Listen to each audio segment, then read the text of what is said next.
तो नमस्कार, आप सभी का स्वागत है और आज हमारे साथ हैं करणवीर मेहरा जो खतरों से खेल कर आए हैं और यहाँ तक कि टॉप 3 में आए हैं। करण, आप इतनी स्पीड पे कहाँ जा रहे हो, पहले ये बताओ मुझे। नहीं कितनी जल्दी में कैसे आए हो, मेरे को अपने टॉप 3 में भी डाल दिया। देखो, कोशिश सबकी यही है। अब मैं टॉप 3 क्यों बोलो, फिर टॉप ही बोलो सीधा।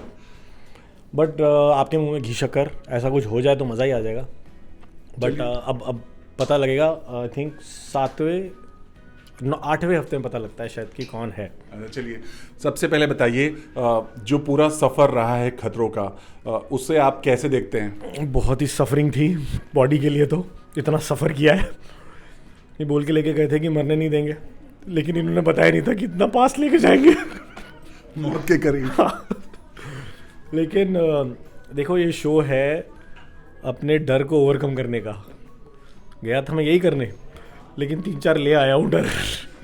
इतना करंट दिया है इन्होंने मुझे। अपने पहला प्रोमो देखा जो बज के मम्मा, अच्छा लग रहा है। या 1.5 उम्र का आदमी मम्मा मम्मा चिल्ला रहा है, अच्छा लगेगा आपको, बताओ टीवी पे।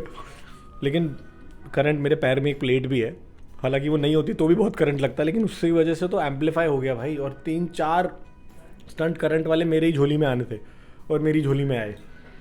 तो अब करंट से तो भाई ऐसा हो गया कि मतलब दूर दूर से तारे देख के मैं ऐसे भागता हूँ, ये कहीं करंट ना लगा जाए, कहीं कुछ हो ना जाए, इधर से निकलो।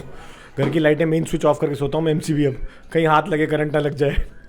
तो ये एक डर एक्स्ट्रा दिया है मेरे को खतरों के खिलाड़ी ने, सुन लो। तो वो डर अभी जाने वाला नहीं है। अब वो कभी नहीं जाने वाला। तो करंट कैसे कर, और ये लाफ्टर शेफ में प्रमोशन करने गए, वहाँ रोहित सर ने करंट के बैंड्स भेज दिए। बताओ यार, पीछा नहीं छूट रहा करंट से। चलिए, माइक थोड़ा दूर रखो आप। इसमें करंट नहीं है। जैसे ही आप लोग वहाँ पहुँचे रोमानिया में, उसके कुछ ही समय बाद खबर आई कि आसिम रियाज इन्हें शो के होस्ट के साथ कुछ बहसबाजी हुई। इवन अभिषेक और शालीन के साथ भी एक कुछ बहसबाजी हुई। क्या था पूरा मामला, अगर आप बताना चाहें? पहली बात तो मेरे से 2-3 लोग और पूछ चुके हैं, मेरे को याद ही नहीं है कौन है ये इंसान। मेरे को याद ही नहीं आ रहा, पता नहीं क्यों इतनी पुरानी बात लग रही है कि कब कौन बोल रहा है। तो कौन है ये? हमारे सीजन में था जी, आपके साथ ही था। तो मुझे याद क्यों नहीं आ रहा? दिमाग पे जो डाली वो आसिम रियाज, जिन्होंने ये कहा कि तुम्हारी, अभिषेक बोला तुम्हारी औकात क्या है, जूते दिखाए और बहुत सारी बातें कही। कौन है ये बंदा? मेरे को बिल्कुल भी दिमाग में, मैं हो सकता है उम्र का तकाजा और शॉर्ट टर्म मेमोरी लॉस है, बट मेरे को तो पता ही नहीं है कौन है ये। कुछ आप लाइट डालो, याद लाइट में बता रहा हूँ, जिन्हें शो से इसलिए निकाला गया कि उन्होंने शो के होस्ट के साथ बदतमीजी की थी और 2 कंटेस्टेंट के साथ उन्होंने फाइट की थी हमारे सीजन में। जी, बिल्कुल याद नहीं है मेरे को, बिल्कुल नहीं पता ऐसा कोई इंसान देखा हो या मतलब सुना हो। आप ये मतलब जोर डालिए, क्योंकि ये बड़ा, मेरे को आप 1 महीने का टाइम दो, मैं डॉक्टर के पास जाता हूँ, सोचता हूँ कि ऐसा कुछ इरेज तो नहीं हो गया मेरी माइंड से। बट मेरे को ना तो ऐसा कोई नाम याद है, ना ऐसा कोई कंटेस्टेंट याद है अपने सीज़न में, ना ऐसा, बिल्कुल भी नहीं याद है। सच में बताइए, क्योंकि रीज़न यही था कि जिस तरह से उन्होंने रोहित शेट्टी के साथ शो के होस्ट, जो मतलब उनके साथ उन्होंने जो बदतमीजी की, जो भी वॉटेवर जो न्यूज़ आई, जो खबर आई। आप मेरा विश्वास मानिए, या तो ये करंट का इफेक्ट होगा। मेरे को ये चीज़ बिल्कुल नहीं याद है। मेरे को ना इस बंदे का नाम याद है, ना फ्लाइट में मैं आया हूँ उसके साथ, उसमें भी नहीं था।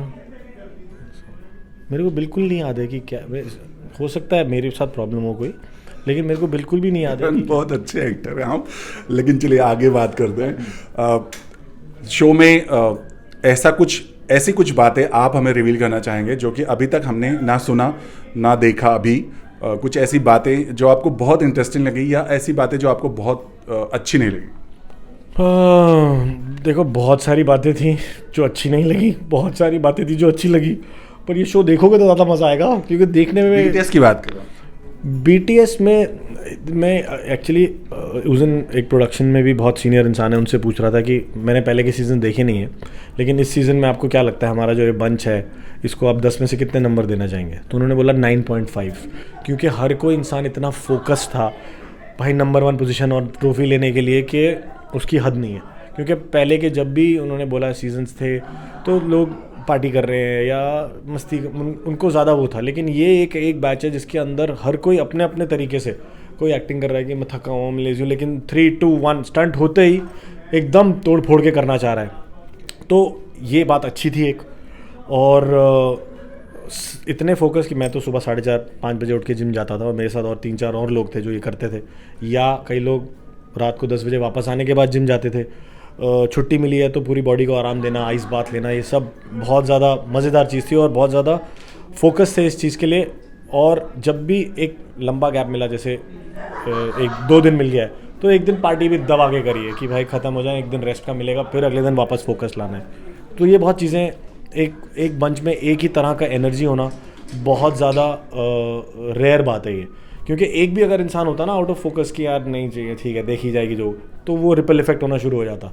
लेकिन किसी ने भी नहीं छोड़ा ये चीज़, हर कोई चुपचाप लगा हुआ था। और जब कंपटीशन हो भी रहा था, चाहे मेरे कंपटीशन में कोई हो या मैं उसके कंपटीशन में, एक दूसरे की हेल्प करने लगे हुए थे कि तू कर लेगा, तू कर सकता है, कम ऑन। तो ये एक रेयर क्वालिटी है इस शो की, जहाँ पे आपका कंपेटिटर भी आपको पुश कर रहा होता है, क्योंकि आपकी खुद से लड़ाई है, आपको खुद की लिमिट क्रॉस करनी है और ऊपर जाना है। तो आपके लिए सरप्राइज पैकेज कौन था, मतलब जिससे आपको उम्मीद भी नहीं थी और उसने धमाका किया है? यार बहुत सारे लोग थे, लेकिन एक अगर आप नाम बोलने को बोले तो नियति एक ऐसी थी जो हर स्टंट से पहले डर जाती थी कि कैसे हो गए, और वो सबसे ज़्यादा अच्छा करके आती थी। और उसको पता भी नहीं होता था उसने अच्छा किया, फिर भी डरी रहती थी कि पता नहीं ये क्या अच्छा हुआ है कि नहीं। अबे तू नंबर 1 करके आई है भाई। तो वो एक ऐसी थी। और करंट की बात करूं, जिसमें मैं और अभिषेक और सब चिल्ला के पसीना पसीना होके आ रहे हैं, उसमें शोमोना को पता भी नहीं चल रहा, ऐसे हाथ लगा के बस 2 झटके लेके आ जाती थी कि कर लिया मैंने। तो so everybody was a winner material. उस एक स्टंट में अगर उसके सामने तुम चले जाओ तो तुम हारोगे ही हारोगे। तो ये सिर्फ एक कॉम्बिनेशन की बात है कि कब कौन किसके सामने आया और किसका लक कैसे आगे बढ़ गया। So everybody was well deserving for the final position and the trophy. Big boss देखा?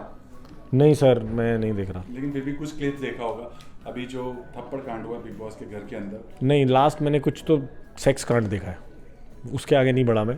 क्या देखा था आपने? कुछ तो चादरें हिल रही थी।